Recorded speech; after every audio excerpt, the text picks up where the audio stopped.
told you a truck driver cracked the code to building a crypto empire? Meet Bitcoin Ben. He went from driving 18-wheelers to creating 6 different ways for regular people to stack Bitcoin and build wealth. This isn't just another crypto course. This is a complete ecosystem where you earn while you learn. First up, the confidential bulk purchase program. Get Bitcoin at wholesale prices through group buying power. Then there's Home to HODL. Convert your home equity directly into Bitcoin instead of cash. Need funding? The Loans for Bitcoin program gets you the capital to buy more crypto. Want passive income? Private Key Capital puts your Bitcoin to work. Hungry for something different? Bitcoin Ben's tokenized beef lets you invest in real cattle backed by blockchain technology. And if you want to mine? Bitcoin Ben's mining program gets you started with the right equipment and knowledge. But here's the kicker. Bitcoin Ben's Crypto Club pays you to learn. Earn 10% on direct referrals, 5% on second level, 2% on third level. This might be the only membership where you make more than you pay. Ben went from 10 years behind the wheel to becoming the world's most unlikely crypto expert. Now he's sharing everything through live training, community events, and proven systems that work. Ready to stop watching from the sidelines? Join Bitcoin Ben's Crypto Club today and start stacking sats while building your financial future. Your truck driving days are over. Your crypto empire starts now. Good morning, everybody. It's your favorite truck driver, ex-truck driver in the whole wide world, it's Bitcoin Ben, here this morning with a very, very wonderful guest, Anthony St. Pierre. What a great name. That sounds like royalty almost, like St. Pierre. How are you, my friend? I'm good. I'm good, Ben. Thank you for having me. I appreciate it. No problem.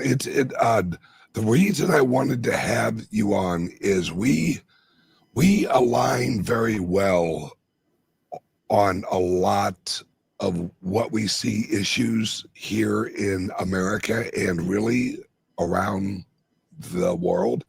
And I wanted you to actually come on and explain exactly who you are, how you originally came in and joined Turning Point USA, and what you guys actually do and what are your goals. So I'm just number one, who are you? Yeah, so I'm the upstate field rep for Turning Point USA. I cover the college program. So I cover all the colleges that we have in Northern Connecticut, Western Massachusetts, Vermont, and upstate New York. So I believe we're just around 100 colleges in the territory that I cover. And the whole goal there is to get these chapters started that promote conservative ideals and really bring people together. So out here in the Northeast, I think it's very obvious that it's not a bastion of conservatism. So my whole goal here is to show these students and even the administrators on these campuses what we're bringing to the table, discussing the importance of free speech, our Constitution, free markets, limited government. We're too polarized today politically, where you feel like you're A or B. We need to remove that and find those commonalities. So my whole goal is bringing open-minded students together to have these conversations.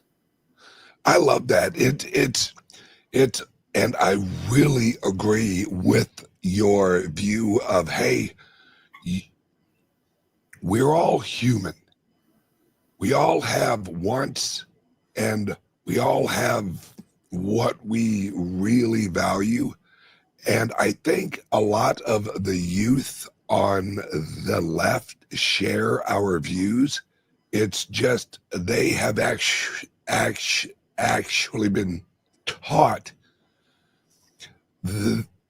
to rely on emotion so much. And a lot of what I've heard is when you really, really talk with them, it isn't their real emotion. It's a shared emotion that they have to, I don't really believe it, but I think that changing a woman from a man and a man to a woman is real, and that we should help them do that. And But when you get them alone, and I've had this happen, where I've asked a few very basic questions, and then they go, yeah, but I don't want them to feel bad. And it's like, well, you aren't helping them when you're saying, yes, you are a woman when you're really a man. I've actually said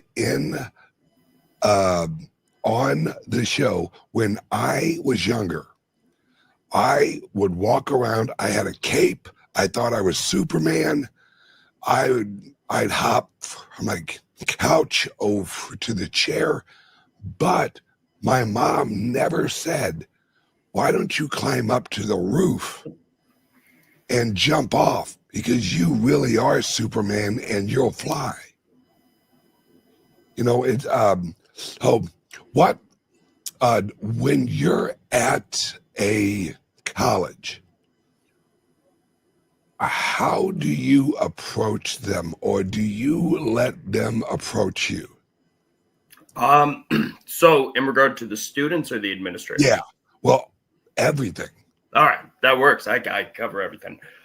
So really, when we start at campuses that we don't have chapters at least for me as the upstate rep here, I want to work with the schools and be as diplomatic as possible, because unfortunately these campuses, they see us coming and they're looking for one little thing to permanently keep us off their campus and say, this is the exact reason we don't want Turning Point USA here. So when I go to the school, I put a face to the organization. I say, this is who I am. This is what I'm trying to bring to your campus. If I can't find your policies online for how to get a table and work with you, I'll come talk to you in person. I think we're at a place right now where we isolate ourselves from conversation, and we need to do that. So I like going face to face. If you told me this 2 years ago, I'd be this confident in myself. I don't know if I would have believed myself. But we need to talk, and I'll go to them, approach it, try to build the chapter that way. Or I just go and talk to students, just have a conversation, and find those leaders there, because, I can't tell you how many kids we've had over the last year and a half who go, I didn't even know you guys existed out here. Well, we do. And you have a place here if you want to start this group. So really just having the conversations. When we have tables on campus, I'm not trying to go for the most divisive topic in the world. We try to keep it where, hey, I'm going to set up a table. Come tell us why you love America.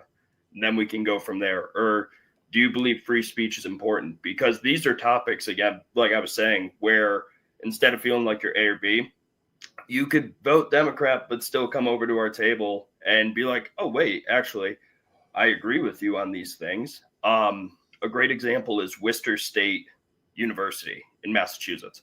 We had a student come up who was a registered Democrat and say, well, I don't think I belong here because this is how I vote.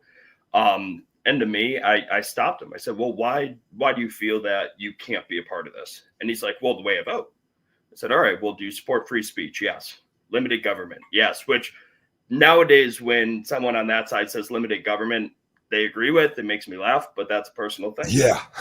Free markets, stuff like that, they agreed. And I asked them, I said, then why don't you think you belong here? I think that's a problem we have in New England now is, it's so one-sided that these kids growing up, they just assume that, well, I'm liberal. So, this is how I grew up. My parents say I'm liberal, or the schools say I'm liberal. That's something we need to change and find those commonalities. So that's the type of tabling I do there just to start these chapters off. And when we get a real, foothold and have successful events repetitively, I tell them, I'm like, all right, well, now what do you want to cover? Do you want to hit illegal immigration? Do you want to hit these topics that would be something you don't want to start off with? Get those open-minded students coming, flow of conversation, because we don't have that today. But that's how we do it. And then from there, they run their meetings. If they want speakers, we'll bring them in. But it's really building positive relationships on the campus to get a good group going.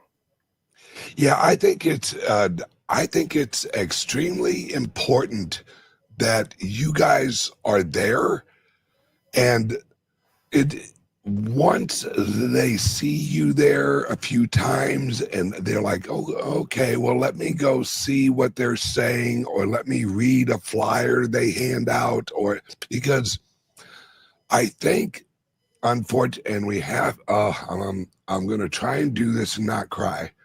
I think what happened with Charlie was, I think it opened up a lot of the youth's eyes on, wait a second, he didn't hurt anybody. He was genuinely a very open and very good person, and he really just wanted to talk to people. That was it. And I think a lot of the youth on the left, they saw that, because the reaction online, you saw very few younger people who were less than very nice after the event. And I think the young, because really, I truly see a lot of love in their heart. And I think that's what they lead with, is love. It's just, we recognize it as, that's not really love. That's more sympathy than love. Because when you love someone, you want what is healthy for them. And I think the youth, after what happened, I think they saw that and they're like, no, this is not how this should be. And I'm old.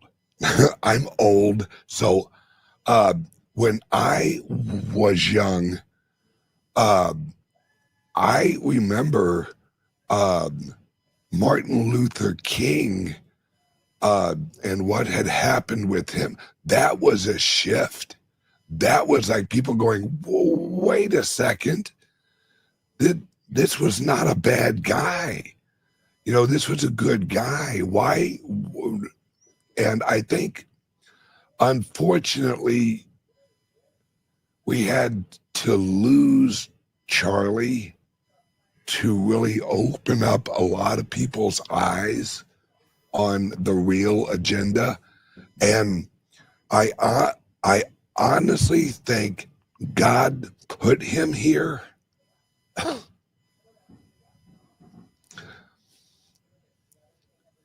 so he could lead this. And then he took him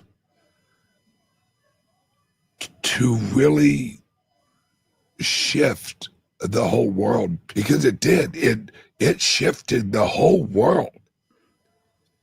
And I'm not saying Charlie was Jesus, but what I am saying is that event shook the earth. And I think for many, many years, we're going to look back at him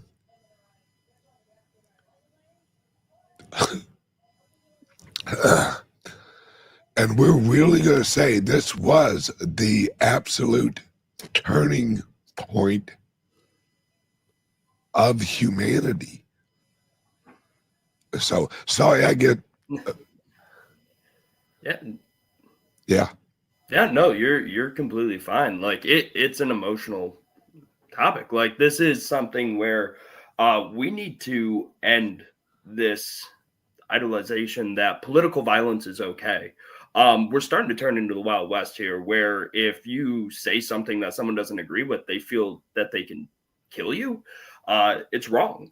And, that did open up a lot of kids' eyes after that day, regardless of how you were ideologically. And I think the statistics prove it too. I think, a month after the assassination, we have over 120,000 students who've requested to get involved with Turning Point. This was the this was pivotal here, where students who were nervous of stepping out and being the leader of these new groups or wanting to be involved, they saw this and they're like, enough's enough. I'm going to get this started. You're not going to hide my view. And, you know, I've had a lot of coworkers and even students I'm close with saying, someone died today because they had the same beliefs as me. And that scares them. But at least all my chapter leaders out here have been motivated since. And they're like, we're not stopping. We're going to keep going. I had groups that wanted to do 2 to 3 events a month. And they now are like, we're doing 2 or 3 a week. We're not going to stop. We're going to push through. We're going to get recognized on campus and our voice will be heard. In the Northeast out here, a lot of people look at it as it's a losing battle. We're not going to win. No. It's an uphill battle. And I think right now we have so much momentum and the students coming up and even our communities supporting these groups that we can see real change in the next 5 years. But it's something where we can't stop. The mission needs to keep going. And I don't see any sort of slowdown from these kids out here. But it is the history books will note what happened in September and the uprising that came from it. And here's the difference. And this is my personal view. After Charlie was assassinated, was any city burned down? Were there any riots that happened? No. What happened is people came together and prayed. We're seeing revival in this country. And Amen. I'm very grateful to have been at the memorial that was held in Arizona. A beautiful event. And, you know, sometimes when you go to these rallies where there's a lot of politicians talking, you think it's going to turn into, okay, the administration is going to just talk about themselves. It wasn't that at all. I think that's the first event in my lifetime, at least, where I've seen almost an entire cabinet discuss their faith. And, you know, I think Charlie wants to see more people embracing that. He was a disciple. You know, what his mission was he growing with God and bringing that faith to everyone he saw. And I very grateful to have gotten the chance to meet him and see him in action. The guy's one of one. But, you know, what he did here will not disappear. I said it, you know, the day of, I said, this is insanity. They took one Charlie Kirk and they just created a million more. So this is just the beginning. Yeah, I think you all are so important because what our youth are looking for is they're looking for something they can really grab a hold of and really have, oh, I'm important. I'm actually part of a very good group who's actually trying to help people. And there is nothing more energetic than a youth who has real purpose, because that's what they're looking for. They're looking for something that they can really get involved in and really help other people. And I think what we're going to see is we're, especially with young men, because young men, this is going to sound bad, but it's true. Young men are warriors, and they want something that they can hold up and say, this is what I'm going to war for. And as more and more young people join your movement, I think you're going to see an amazing amount of growth in your movement, because the youth is and was lost. They didn't know where they really belonged. And I think you guys actually give them an environment where they feel that they can really, really make a difference. Yeah, absolutely. And that's something with my work as a rep out here. The leaders I put in charge of these chapters, I tell them, I will give you everything I have. And, you know, this is something I truly believe in. This mission is something I dedicate my life to, you know, in order to continue to be successful. But for my kids, I'm like, I'm putting you in these positions because I trust you and will give you everything that I have. It's indicative now that you get these results on campus, that you can be that voice. Don't just try to be name only Turning Point on a campus, because we're not going to go anywhere. We're here to effectuate change. And, you know, colleges nowadays are not what they were originally intended for. Originally, it was, well, this is a public forum where differing ideas can come.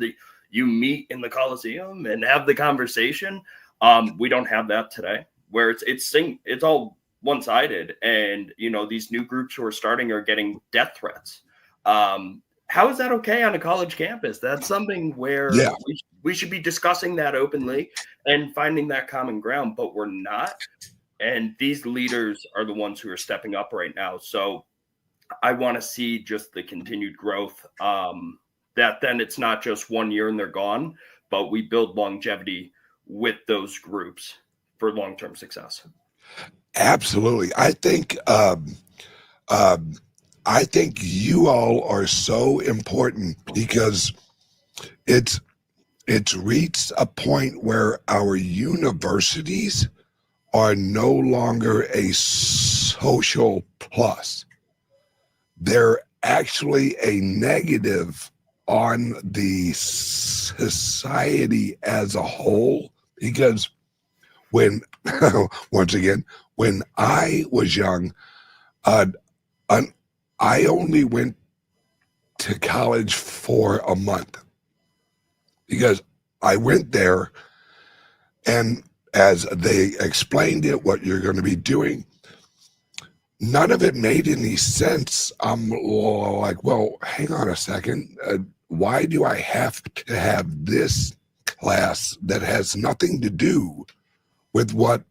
And even when God, this was back in like 1992. Even back then, it's like, well, you need these social classes, and I'm like, well, that doesn't make any sense, you know. And I think, especially nowadays, you have so many required classes that are just brainwashing. That's it. We're going to teach you how you should be liberal in your life. And it isn't an education, and we've all heard this. It's the indoctrination of our youth into this communistic, socialistic environment that is really, and hell with it, I'm just going, it's anti-human. It's an anti-human movement. And I absolutely 100% believe this is evil, and this originates at an evil or from an evil agenda led at a high level from world elites. Yeah, and you know, to touch on that, in my personal view, not one of Turning Point here, but I do believe public education has turned into something where it's 18 years of controlled thought, and this is how you are going to see the world and experience it. Especially out here in New England, I think there's a certain standard that they try to focus on to distill that information in children. And then if after those 18 years you want to go to college, well, here's another, 4 to 6, depending if you're getting a graduate degree, with a predominantly liberal group. So there's a really good book that I read. Pete Hegseth wrote this before he left Fox. It was Battle for the American Mind. 100% recommend your viewers, if you haven't read it, read it. It discusses the public education system from its inception up. But But yeah, I think it's sad if that was the intention, to create this, one-sided institution that takes your kids and controls how they view the world and how they think and change their beliefs. I think that's wrong. But again, for us at Turning Point USA, at least for me as a rep, if the schools, the colleges themselves aren't willing to, facilitate this open dialogue and be what we were talking about before, that original intent of open forum, will be the group that creates the open forum. And I've seen a lot of success with that at, schools throughout New England. Yeah, I think, excuse me. I think we're going to see the rise of alternative universities, because I don't think the universities are going to go down without an absolute they're going to go down with the education ship because they've had this prestige for so long that I think what you all are actually doing is amazing, and I think you'll have huge success with the youth. I just don't know if the leadership of the universities are gonna change the how they run it, which means it's a great opportunity for other universities or colleges to actually be launched, because the youth will look for what they agree with. And I think especially like Harvard and Princeton, they don't have the educational clout they used to, because they've lowered, hey, we aren't going to look at any of your tests. We're if you are not white, we'll accept you. And I think they've lowered themselves at a point where if you graduate from Harvard or Yale or wherever, you aren't as educationally elite as they used to be, because they're no longer worried about education more than they are social engineering. What are your thoughts on that? Yeah, so I would say you're kind of seeing the impact of that right now, and Charlie would talk about it too, even the books he wrote and on the podcast. Look at where a college degree gets you nowadays. It really doesn't get you much compared to if you do a trade job or, it's always fun being on campus with students being like, well, Charlie says it's a scam. What did you think? I'm like, well, I guess I fell for the scam because I got a graduate and an undergraduate degree. There are certain degrees and professions that, you do need the educational component. But that social aspect, I think, is somewhat forced, in my opinion. For me, when I went to college, I could have been done in 2 years with an undergrad degree, but they basically give you 2 years more of just classes you don't need. And it's like, that's not what I'm paying to be here for. When you're paying to go to one of these institutions, in my view, it's something where, okay, you're a prestigious school. I need to be getting that education, not feel as if though my view or my worldview is being manipulated to conform to you. That is not what this country is based on. This country is based on individual freedoms.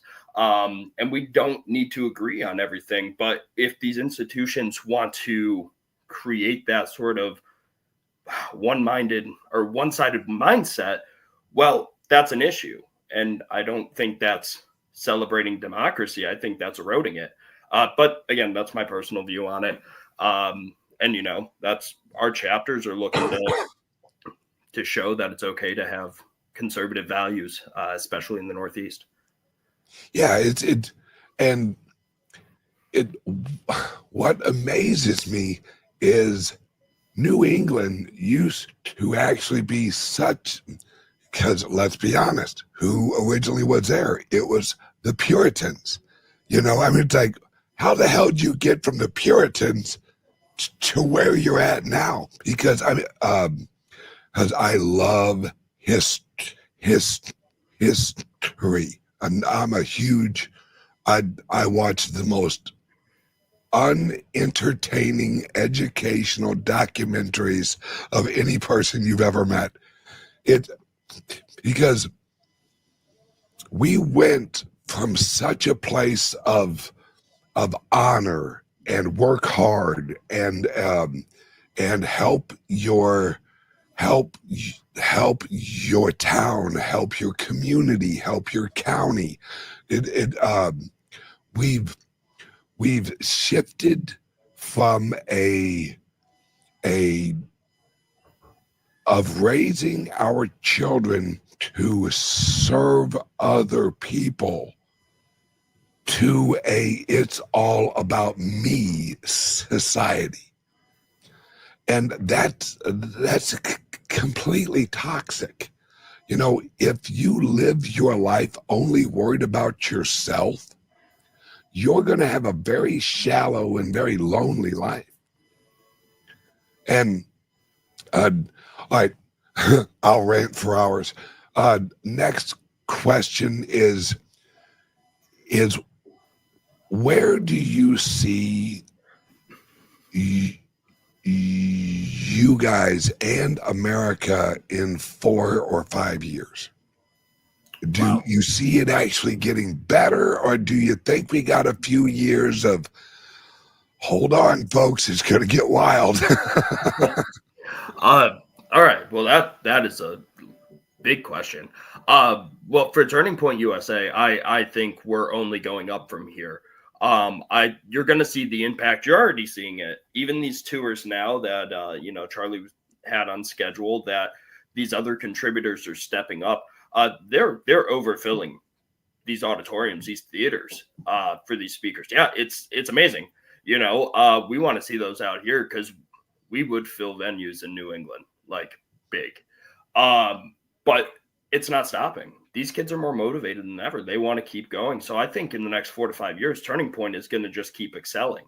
And I think that also is something that our mindset as reps out here is the job's not done. The mission is to save this country and to win the battle every day. I'm not here to lose.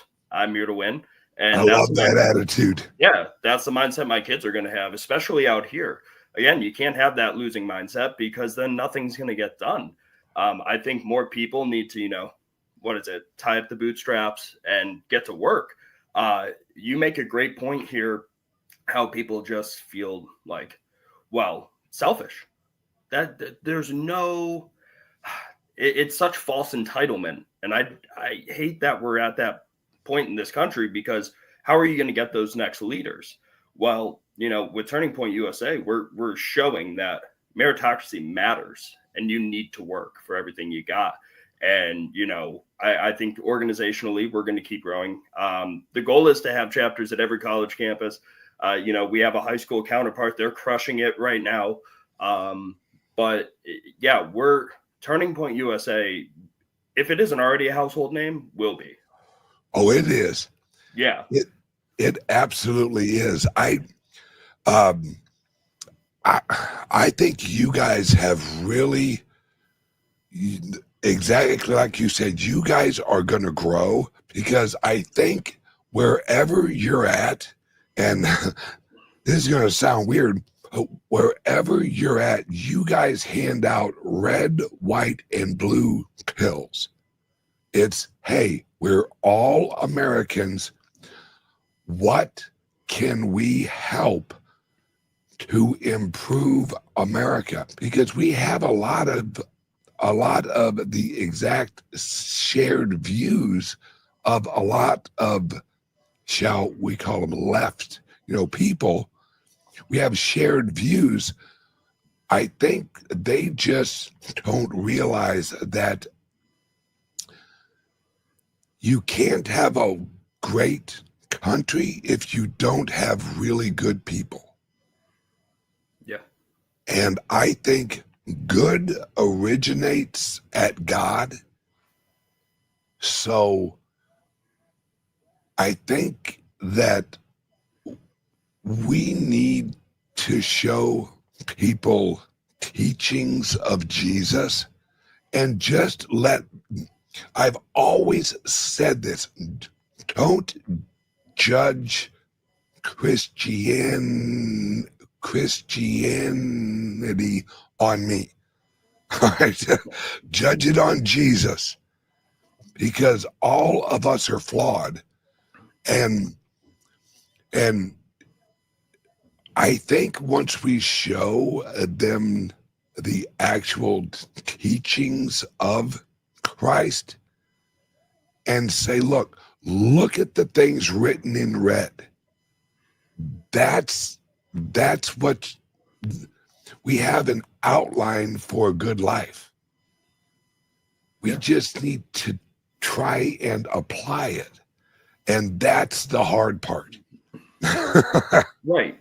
Right. And, I wouldn't be in the position I am today without God. And, I thank my wife for that big time, because she's the one who got me back into my faith full tilt.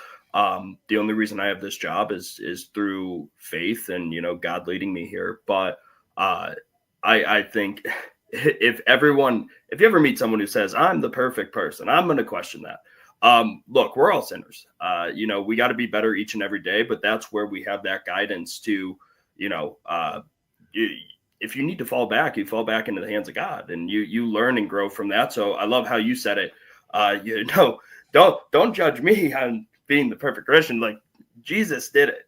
Read the red. Like, that is awesome. And with a lot of my chapters out here, some aren't fully embraced in their faith, and that's completely fine. But my groups who do want to focus on a religious aspect, we do that. And I could tell you right now, some of the experiences that we've had on campus, it's beautiful. UMass Amherst, a great example here. We did prayer tables. So, even for me, I'm still growing in my faith, but I don't it's hard for me to do open prayer with people I don't know. So we did something where it's just, hey, we're doing a prayer table. We have a pad of paper. You don't even have to write your name down. Just write what you want us to pray. We put it in a bin. And at the end of the event, we split it up among the chapter members. And we're like, at some point today, read whatever John or Jane wrote on the piece of paper and just pray for that person. Because you know what? God saw them do it. So he's not going to be like, who wrote this one? Yeah.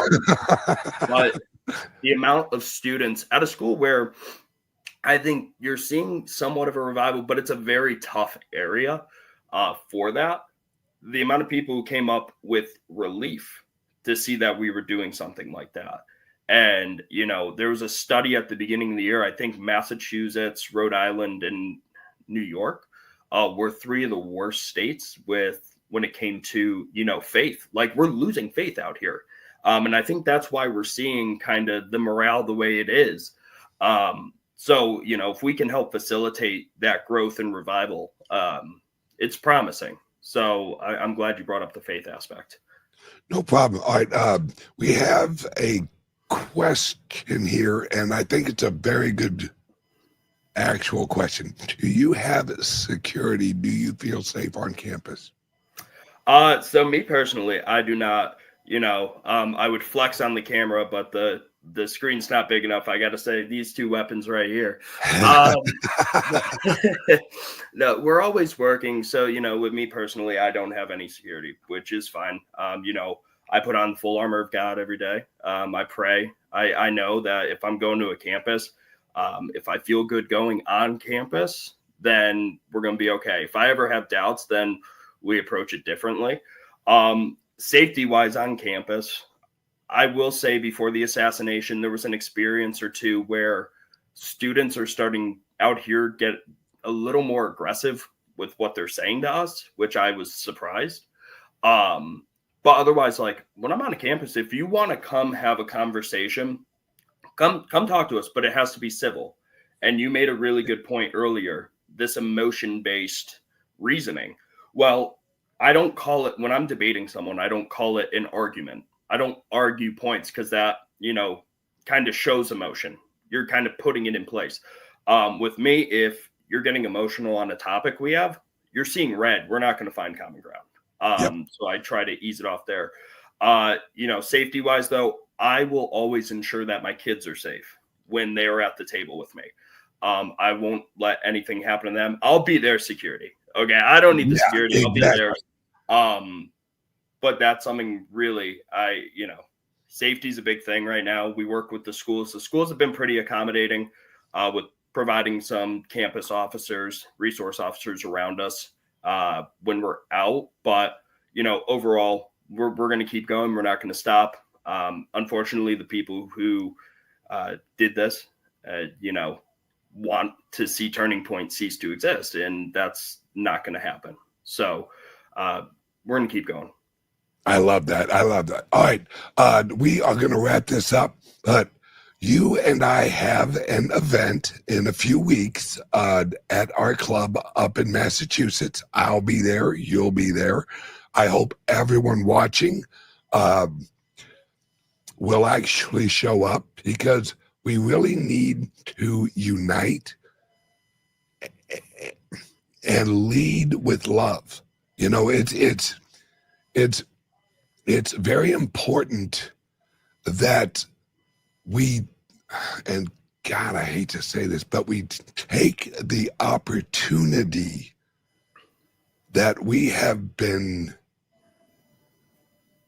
presented with what happened with Charlie, and we use the energy from that and we push it out there, and we lead with love, and we say, look, as an example of what happened, we need to change how we look at each other.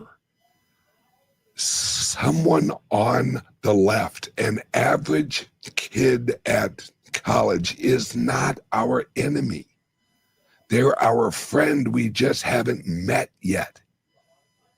And I think a lot of the youth, when they approach you, there's a reason they're approaching you. The majority of them isn't, I'm going to yell at this guy. It's, they're approaching you because something in their head is like,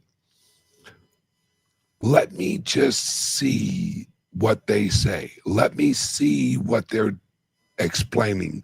Let me hear because what I really saw when Charlie was out there, everyone looked at who he was actually talking to. What I found amazing was how many people showed up just to listen. And that shows you the movement. It's, unless you had an agenda of showing up and I'm going to talk to Charlie, everyone else showed up just to listen. And that's that curiosity of, what is this? Who is he? What is their organization? And I think a lot of people show up to listen because they don't want to argue. They just want more information. And I think you guys actually provide the perfect outlet for the youth to hear the other side. And I think when they shot Charlie, I think that what that actually did was that unleashed the curiosity of the youth in a way that they did not anticipate. They assumed, or he assumed, not saying there's a conspiracy here, but we'll wait and see. He assumed if I if I shoot him and get rid of his voice, more people will agree that we actually did the right thing when we got rid of his voice. What they didn't anticipate was the number of views, and I've looked at this. After he was shot, the number of views of his old content shot up.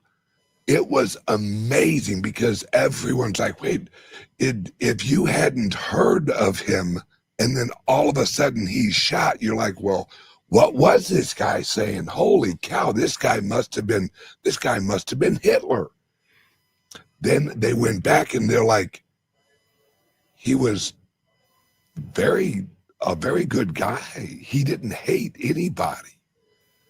And I think that is what the youth saw.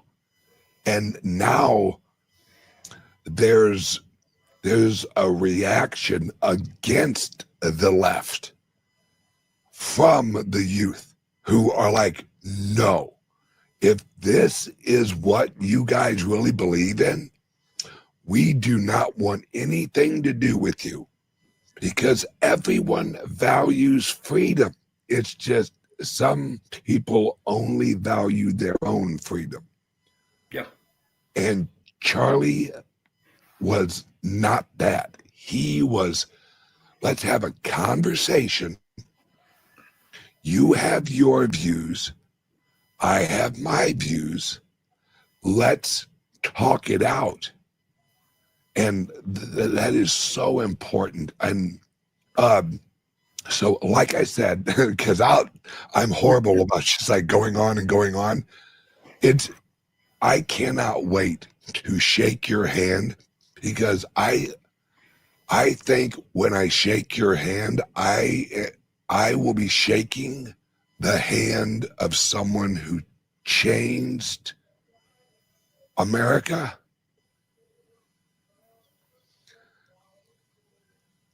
Which leads to changing the world. So I really look forward to this. Yeah, I'm extremely grateful for the opportunity and, the kind words there. I'm going to be riding high the rest of the day. Good. Off of this. So, no, I appreciate it. And that's something, this event, let's make it huge. I want there to be a line outside the venue here. The last one we held was insanity. It was good, in a good way, of course, in a good way. The amount of people we had in the venue and the amount of people live streaming it. When I heard those numbers after, wow. This should be a forum, though, where we come together. I kind of want to not challenge people, but say, find other family members or friends that you're close with who might not agree. Bring them and let them see what we're about and what we're building. Unfortunately, at the last event, Indivisible, I don't know if you know the group, decided we're gonna send protesters because they're homophobes and racists and a hate group. 7 people stood outside, with signs and flags. It's like, I was talking with one of the people who came in, and I said, why don't we ask them to come? I said, I will clear 7 chairs in the front row. And, if they're going to be civil, I'm not going to sit here and try to target them, but you don't even know what you're saying about us. And, that is why we have this divide today, which makes people feel justified to call us those names and say these negative things. So I really want to see more from differing views come to this event in a couple of weeks, because we can make a bigger impact by doing it that way. Yeah, I have a secret plan that is not really secret. If they show up again, I'm actually going to send them pizza. There you go. Because it's hey, we're not your enemy. You're not our enemy. Here is some pizza, and if you guys want, why don't you come in and have water or soda or something? Just come in and talk to us. And because how I view it is Jesus didn't talk with the royals, the kings. Jesus went out and actually talked with people who completely disagreed with him originally. And how a lot of it's, hey, let's have a little food. Let's have, let's just sit and talk. That's what Jesus did. He walked around and talked to people. And if they show up and they actually protest, I'm actually just going to send them pizza and go, hey, you guys are welcome in here, and you're welcome in with no judgment on who you are as an actual person. And and I hope they actually come in, because I think as soon as they walk in, because I hug everybody. Walk in, hug you. Hey, how are you, brother? Or how are you, sister? Come on in. Would you like something to drink? It's this is how we change people's hearts, is we show them our hearts. Yeah. And I hope we have a lot of protesters, because I have no problem sending them a lot of pizza. Yeah. That's you're showing a lot of grace there. It's love your neighbor. That's the only way that humans grow. You have to love the person that you should hate, because hate only leads to more hate. Someone has to reach out to the other side and say, I'm not your enemy. Yeah. Because that's, in order to heal, we have to look at the wound and then work together in order to heal each other. Because I am a flawed human. I am absolutely flawed. And so are they. Let's heal each other. Yeah. Oh, I 100% agree. This is going to be a good event. I can tell just from this conversation here, the one in a couple of weeks is going to be phenomenal.